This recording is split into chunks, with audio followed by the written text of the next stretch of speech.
Ay, napakapogi naman talaga itong kapatid ko. Abay, pagkadating ng bahay, alam mo bang pinagawa agad sa tao niya?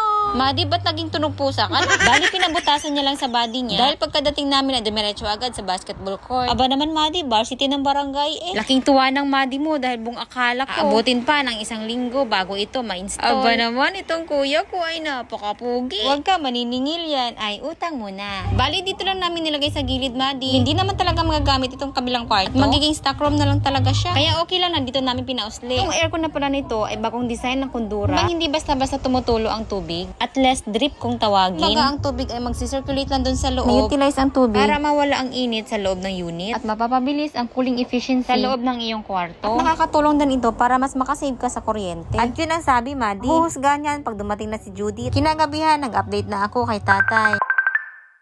Pinakita ko sa kanya na naka-install na ang aircon. Bilang isang OFW, isa ito sa mga kaligayahan nila. Achievements kumbaga. Dahil isa sa mga kasiyahan ng mga ama ang may provide ang mga pangangailangan ng pamilya. Kaya sa lahat ng mga responsableng tatay, saludo talaga si Madi nyo sa inyo. Kinabukasan, kinabit na ng kuya ko ang submeter. Sama ang buong team niya sa pagkabit. Yes, Madi, kailangan ng Madi mo na mag-submeter. Nang sa ganun ay para fair ang bayaran. Dahil yun naman talaga ang tama, Madi. At kung Madi, ikaw ay naghahanap ng mga electrical supplies, solar panels, basta lahat ng mga electrical needs mo. At kung ang hanap mo ay kalidad at mura, pwede mo kontakin ang kuya ko o di kaya itong page na to. Ma-share ko lang, Madi, nang maikabit na ang submeter. At unang gabi na ginamit namin, pagising agad ng kuya ko kinabukasan. Abay, chinik niya kaagad kung ilang kilowatt-hour ang nakonsume namin ang buong gabi. Bali, isang ref at saka isang aircon. At hindi makapaniwala ang kuya ko. Dahil ang nakonsume lang namin ay 3 kilowatt-hour sa buong gabi. Dahil sabi niya, baka daw sira ang submeter na na-install niya. Nalungkot bigla dahil konti lang ang nakonsume ng Madi mo. Follow for more. See you.